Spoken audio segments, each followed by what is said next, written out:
नमस्कार, आप देख रहे हैं मारवाड़ बुलेटिन। सभी को चंद्रमोहन कल्ला का राम राम ने खम्मा घनीसा। दोस्तों, सवाल उठ खड़ा हुआ है कि राजस्थान में भारतीय जनता पार्टी का अगला चेहरा कौन होगा, किसके चेहरे पर चुनाव लड़ा जाएगा, जबकि सत्ता विरोधी माहौल राजस्थान में भी है। राजस्थान में भी राम मंदिर चंदा चोरी, जैन जी का जंतर मंतर पर आंदोलन, युवाओं का दमन और पेपर लीक के कारण युवाओं की मौत का असर राजस्थान में भी देखने को मिल रहा है। सत्ता विरोधी माहौल के बाद भी युवाओं द्वारा नरेंद्र मोदी पर अंधभक्ति की तरह विश्वास से राजस्थान में गत चुनाव बीजेपी ने जीता था। इस बार माहौल बदल चुका है। युवाओं में मोदी की इमेज को जंतर मंतर आंदोलन के बाद कम आंका गया है। ऐसे में फिर से भारतीय जनता पार्टी को सरकार में लाने के लिए भाजपा कौन फिर से सत्ता लेकर आएगा और कौन इसका मादा रखती है, मनन करना शुरू कर दिया है।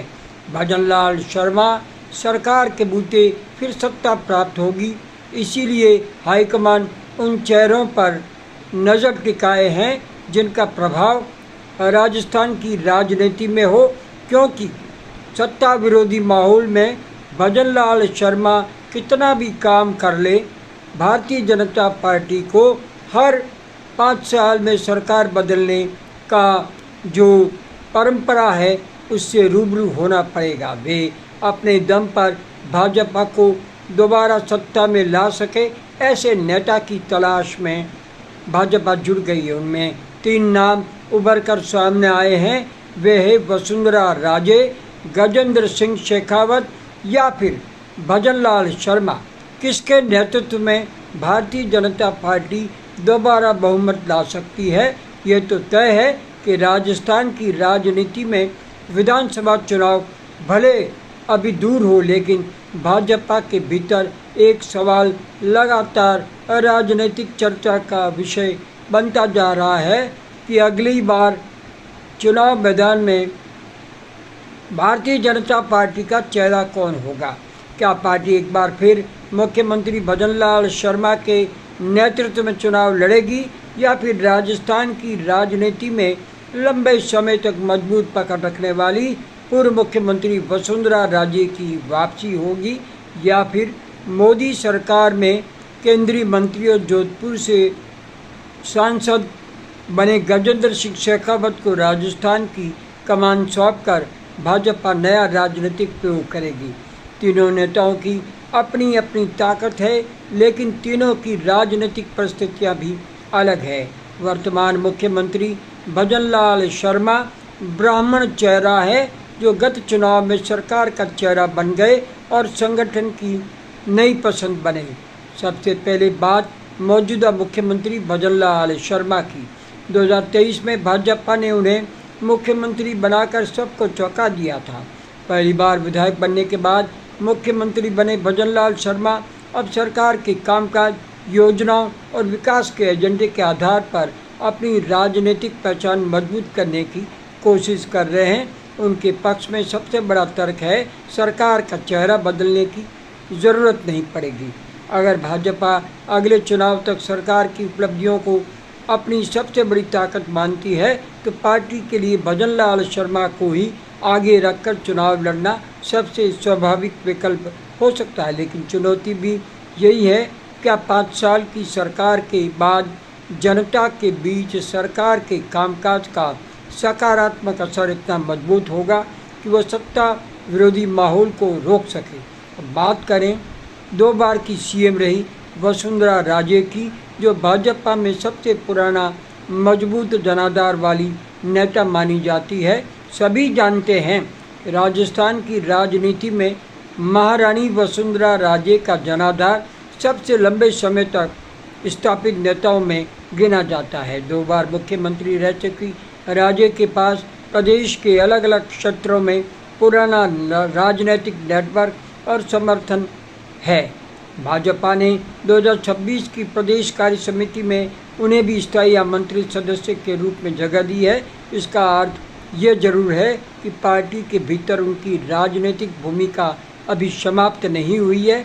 लेकिन सवाल यह है कि क्या भाजपा हाईकमान फिर से उन्हें मुख्यमंत्री का चेहरा बनाकर चुनाव मैदान में उतारने का जोखिम उठाएगा, क्योंकि उनकी पटरी हाईकमान के कई दिग्गज नेताओं से नहीं बैठती है। यही सबसे बड़ा राजनीतिक प्रश्न है जो उनके कदमों में बेड़िया डाल रहा है। अब बात करें गजेंद्र सिंह शेखावत की। नया चेहरा, दिल्ली और राजस्थान दोनों में पकड़ मजबूत। जोधपुर से आने वाले शेखावत 3 बार सांसद बने। पहले राजघराने की बाईसा चंद्रेश कुमारी को हराकर फिर मुख्यमंत्री रहते अशोक गहलोत के पुत्र वैभव गहलोत को और गत चुनाव में कांग्रेस नेता कर्ण सिंह उच्चाड़ा को हराकर चुनाव जीते हैं और हर बार केंद्रीय मंत्री बने हैं। पूर्व में भी शेखावत को राजस्व भाजपा का प्रदेश अध्यक्ष बनाने का प्रयास हाईकमान ने किए थे, लेकिन तब मुख्यमंत्री पद पर बैठी वसुंधरा राजे ने इस प्रयास को विफल कर दिया था। लेकिन अब खुद राजे के पर हाईकमान ने काट रखे हैं तो राजनीतिक परिदृश्य भी वैसा नहीं रहा। शेखावत वर्तमान में केंद्र में कैबिनेट मंत्री है और राजस्थान भाजपा की प्रदेश कार्य समिति में उन्हें भी महत्वपूर्ण स्थान मिला है।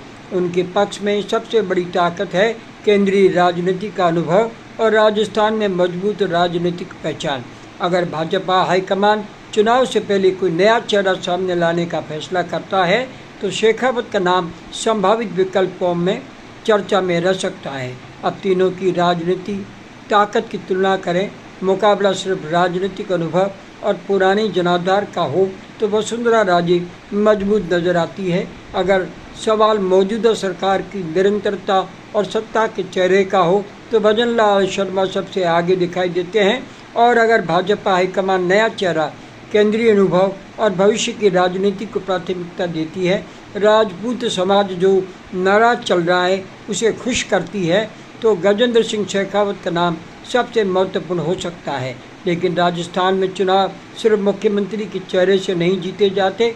जातीय समीकरण, क्षेत्रीय संतुलन, उम्मीदवारों का चयन, संगठन की एकजुटता, सरकार के प्रति जनता की नाराज़गी या संतुष्टि और सबसे महत्वपूर्ण नरेंद्र मोदी के नाम का प्रभाव, ये सभी कारक चुनाव परिणाम तय करते हैं। ये तो लगने लगा है कि राजस्थान में युवा इस बार भाजपा के विरोध में वोट दे सकते हैं। राम मंदिर चोरी का असर भी उन हिंदुओं में मन में टीस की तरह उभरा है जो राम मंदिर के नाम पर भाजपा को वोट करता था। अब वो सत्य में है कि हमने चंदा दिया और उसको लुटा दिया गया। इसका असर भी भाजपा विरोध के सामने आ सकता है। वहीं सरकार काम नहीं होना, जनप्रतिनिधियों द्वारा सही जवाब नहीं देना भी सरकार के विरोध के माहौल में दिखाई दे रहा है। लेकिन असली फैसला भाजपा हाईकमान के हाथ में। राजस्थान भाजपा की मौजूदा तस्वीर में तीनों नेता अलग अलग भूमिका में दिखाई दे रहे हैं, इसलिए अभी ये कहना जल्दबाजी होगी कि भाजपा निश्चित रूप से इनमें से किसी को मुख्यमंत्री पद का चेहरा बनाएगी। लेकिन एक बात तो साफ है, अगला राजस्थान विधानसभा चुनाव भाजपा के लिए सिर्फ सत्ता बचाने की लड़ाई नहीं, बल्कि ये तय करने की लड़ाई भी होगी कि राजस्थान में पार्टी का अगला स्थायी राजनीतिक चेहरा कौन बनेगा। और इसी सवाल का जवाब आने वाले समय में भाजपा की राजनीति में सर्वे, संगठनात्मक समीकरण और जनता के मूड से निकलेगा। दोस्तों, आपका आर्थिक संबल हमें चाहिए। इसके लिए आपको केवल हमारे चैनल को सब्सक्राइब करना है, शेयर करना है और लाइक करना है। अब सुबह के समाचार समाप्त करने की चंद्रमोहन कल्ला को अनुमति दीजिए।